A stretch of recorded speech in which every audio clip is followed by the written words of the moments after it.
এখানে এক একটি ফিলেট করে এক এক জনকে দিয়ে দিতেছি। আমরা দেখতে পারতেছি আমাদের সাবের ভাই হাতে নিতেছে।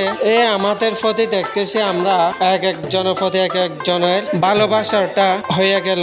এই আয়োজনটা উদ্যোগ নিয়েছিলাম ফালং প্রতিবন্ধী ব্যক্তিদের একতা সংগঠনের পরিচালক উবায়দুল হক। আমাদের সদস্যগুলো অনেক ভালো মনের মানুষ। এরাইও এইদের প্রতি শুভকামনা রইল। এইদের যদি কষ্ট হলেও অন্য জনকে বসতে দেয় না তেমন। আমরা এত সুন্দর করে এই আয়োজনটা করেছিলাম। সবাই আমাদের জন্য দোয়া করবেন, আমরা যেন সামনেও আরো সুন্দরভাবে অনেক এগিয়ে যাইতে পারি। এই আমাদের ফালং প্রতিবন্ধী ব্যক্তিদের একতা সংগঠনটা আমরা নিজেরা উদ্যোক্তা। আমাদের আইফুরুল ইসলাম সবাইকে যেন একটা একটা করে বাতর ফিলেট করে হাতের মধ্যে ধরাই দিতেছিল। আমরা যদি সংগঠনের পক্ষ থেকে এইদেরকে যদি আজ বনভোজনটা না করাইতাম, পরবর্তী এরা বুঝতো না বনভোজনটা কি জিনিস।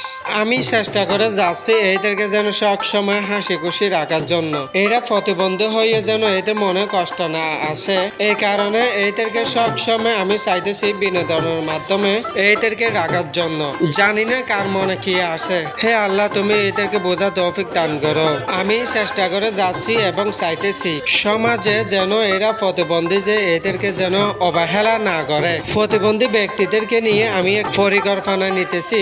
এরা অনেক অবহেলার মাঝে আছে, এইদেরকে তুলে আনতেছি। সবাই দোয়া করবেন। আমি চাইতেছি এদেরকে কিছু হাতের প্রশিক্ষণ দিয়ে বিভিন্ন ব্যবসার ক্ষেত্রে কাজকর্ম করার জন্য এইদের প্রশিক্ষণ প্রয়োজন আছে। আমরা অনেক বছর থেকে আসতেছি, আজ প্রতিবন্ধী ব্যক্তিদেরকে নিয়ে কারো মাথা ব্যথা নাই। সবাই নিজের জ্যাব নিজে বড় করার জন্য মাথা ব্যথা। জনকে মেরে একজন কিভাবে জ্যাব বড় করবে, সবাই এই টেনশনে আছে। এখানে 12 ধরনের ক্যাটাগরির মতো প্রতিবন্ধী ব্যক্তিরা রয়েছে। দেখতেছি আমি কেউ কাঁধে বড় করাই, কেউ কাঁধে নীরবে। এরা প্রতিবন্ধী ব্যক্তিরা। সবার প্রতি অনুরোধ রইল এইদেরকে যেন সমাজে হাসি খুশি রাখার জন্য।